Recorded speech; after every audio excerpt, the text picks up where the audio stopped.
Assalamualaikum warahmatullahi wabarakatuh. Halo teman-teman, bagaimana kabar kalian hari ini? Semoga sehat-sehat selalu ya. Perkenalkan, nama saya Imelda Firdaus Maharani dari kelas Fisika C, Fakultas Sains dan Teknologi, Universitas Islam Negeri Maulana Malik Ibrahim Malang. Di sini saya akan membahas tentang pengaplikasian kimia inti dalam kehidupan sehari-hari. Namun sebelum saya membahas hal tersebut, kita perlu tahu apa itu kimia inti.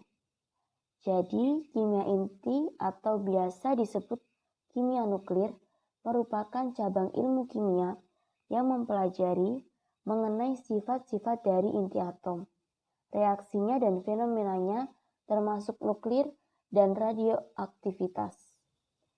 Suatu inti atom yang diketahui jumlah proton dan neutronnya disebut nuklida.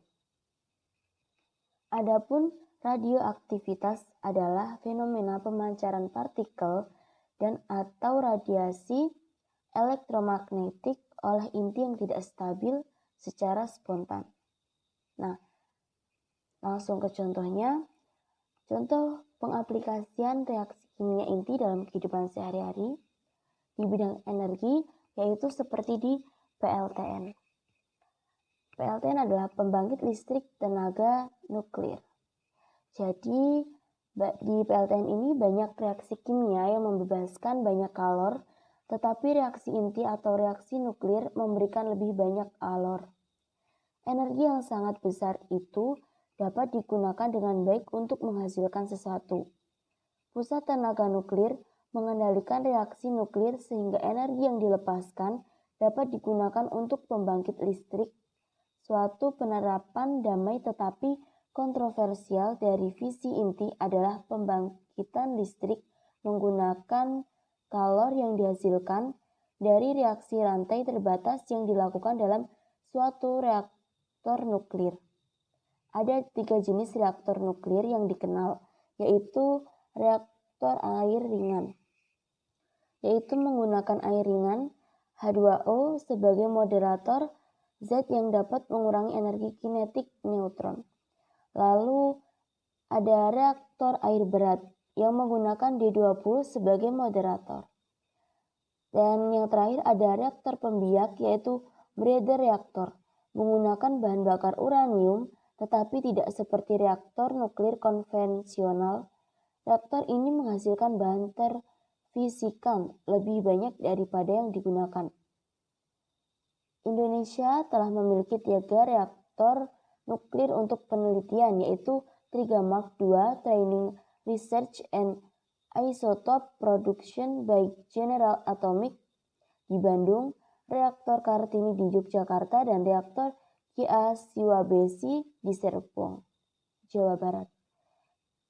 Trigamark II dengan daya reaktor sebesar 1 MW telah berhasil memproduksi isotop radioaktif I131 dan Tc99M. Kedua isotop ini sangat banyak digunakan dalam bidang kedokteran. Reaktor ini juga telah memproduksi P32 sebagai asam fosfat, K42 sebagai kalium klorida, Na24 sebagai natrium klorida, natrium bikarbonat dan natrium karbonat, Br82 sebagai amonium bromide, dan S32 sebagai sulfat. Reaktor Kartini mempunyai daya reaktor maksimal sebesar 1 kW dan sepenuhnya dibangun oleh tenaga Indonesia, reaktor GA Siwabesi. Nah, itu contoh pengaplikasian dari kimia inti di bidang yang positif. Selanjutnya yang negatif, yaitu seperti ada bom atom. Nah, penerapan pertama kali visi inti ialah dalam pengembangan bom atom.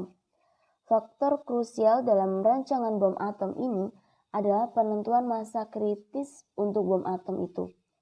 Satu bom atom yang kecil setara dengan 20.000 ton TNT, massa kritis suatu atom biasanya dibentuk dengan menggunakan bahan peledak konvensional seperti TNT tersebut. Untuk memaksa bagian-bagian terfisikan menjadi bersatu, Bahan yang pertama diledakkan adalah TNT.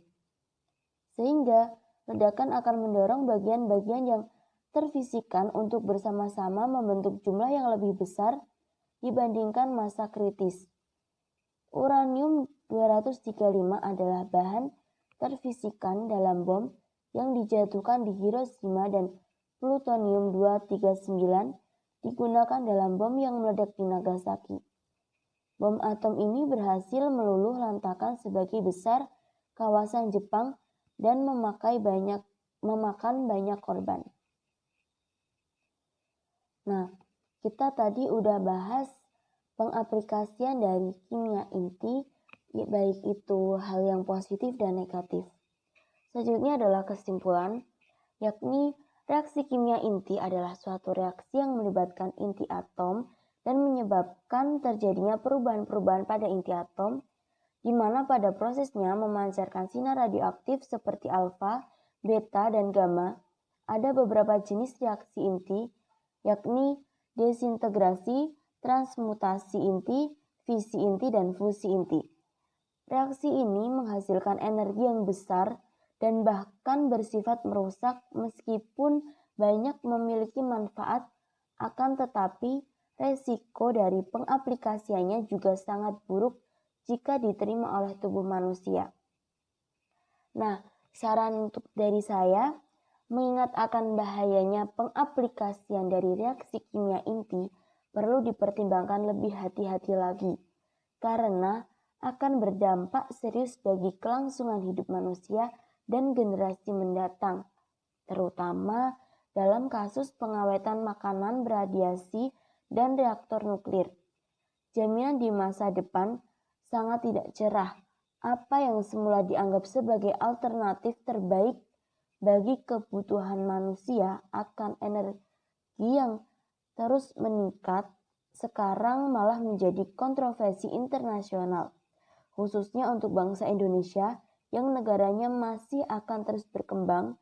Perlu adanya perenungan dan diharapkan dapat mengambil hikmah dari negara-negara maju yang mulai merasakan dampak dari bahaya radiasi seperti United States dan Jepang. Tidak ada kata terlambat untuk terus berinovasi mencari alternatif sumber energi yang lebih aman dan ramah lingkungan.